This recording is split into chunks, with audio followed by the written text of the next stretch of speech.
Good morning students, আমার চ্যানেলে তোমাদের সবাইকে স্বাগত।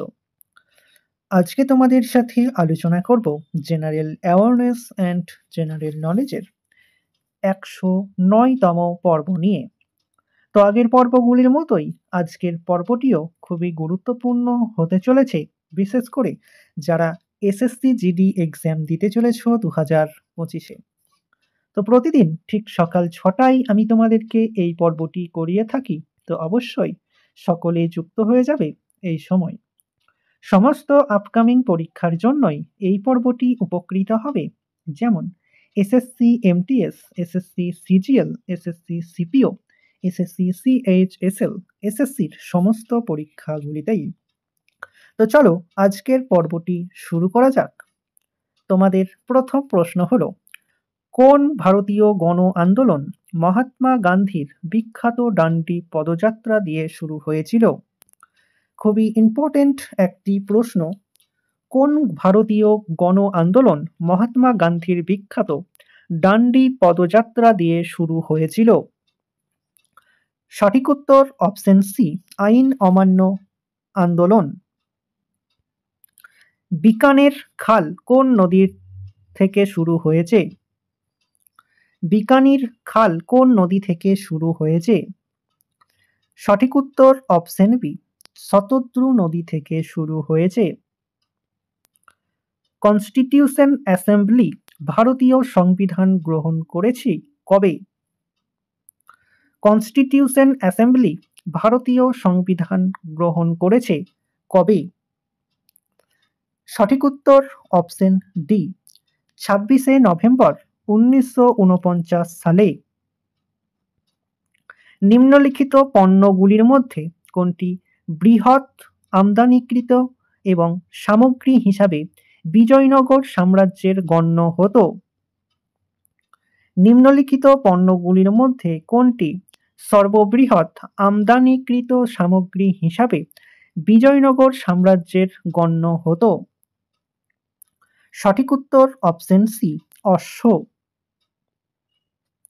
রাজতরঙ্গিনী গ্রন্থটির রচয়িতা নিম্নলিখিত ব্যক্তির মধ্যে কে?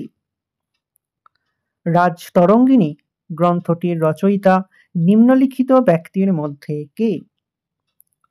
সঠিক উত্তর অপশন বি, কলহন।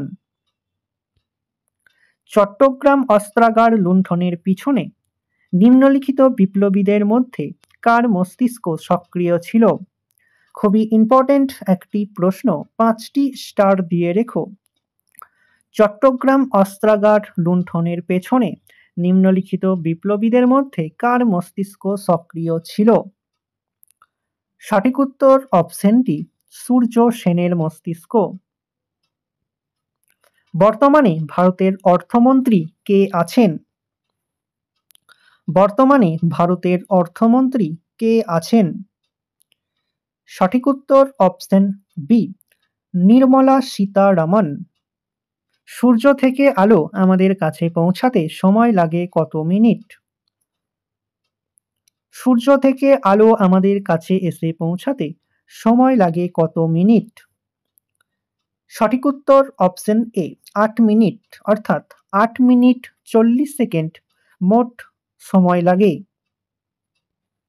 গরিবি হটাও স্লোগানটি প্রথম দিয়েছিলেন কে?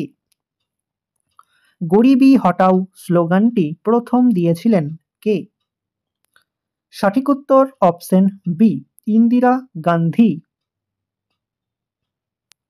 কিরু জলবিদ্যুৎ প্রকল্পটি কোথায় অবস্থিত? 5টি স্টার দিয়ে রেখো। কিরু জলবিদ্যুৎ প্রকল্পটি কোথায় অবস্থিত? সঠিক উত্তর অপশন বি, জম্মু কাশ্মীরে অবস্থিত।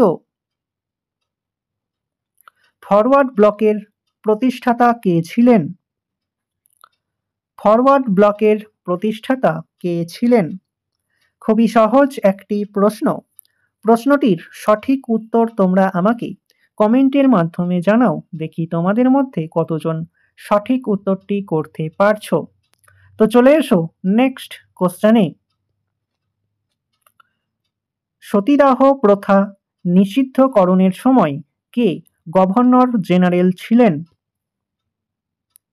সতীদাহ প্রথা নিষিদ্ধকরণের সময় কে ভারতের গভর্নর জেনারেল ছিলেন? সঠিক উত্তর option D, Lord Bentinck. Alauddin খিলজির দাক্ষিণাত্য অঞ্চলে তার সেনাধ্যক্ষ কে ছিলেন? আলাউদ্দিন খিলজির দাক্ষিণাত্য অঞ্চলে তার সেনাধ্যক্ষ কে ছিলেন? সঠিক উত্তর অপশন সি, মালিক কাফুর। নিম্নলিখিত কোন শহরটি মুলা মুথা নদীর তীরে অবস্থিত? নিম্নলিখিত কোন শহরটি মুলা মুথা নদীর তীরে অবস্থিত? সঠিক উত্তর অপশন বি, পুনে। ভারতের জাতীয় কংগ্রেসের জনক কাকে বলা হয়? ভারতের জাতীয় কংগ্রেসের জনক কাকে বলা হয়? সঠিক উত্তর অপশন বি, এ ও হিউম। ভারতে প্রথম ইংরেজি ভাষায় সংবাদপত্র কে চালু করেন? ভারতে প্রথম ইংরেজি ভাষায় সংবাদপত্র কে চালু করেন? সঠিক উত্তর option D, J A Hicky. পশ্চিমবঙ্গের গণগণি অঞ্চলের কোন ধরনের মাটি রয়েছে? পশ্চিমবঙ্গের গণগণি অঞ্চলের কোন ধরনের মাটি রয়েছে? সঠিক উত্তর অপশন সি, ল্যাটেরাইট মাটি রয়েছে। তো স্টুডেন্টস, এই ছিল তোমাদের আজকের ক্লাসটি ভালো লাগলে বন্ধুদের সাথে শেয়ার করো।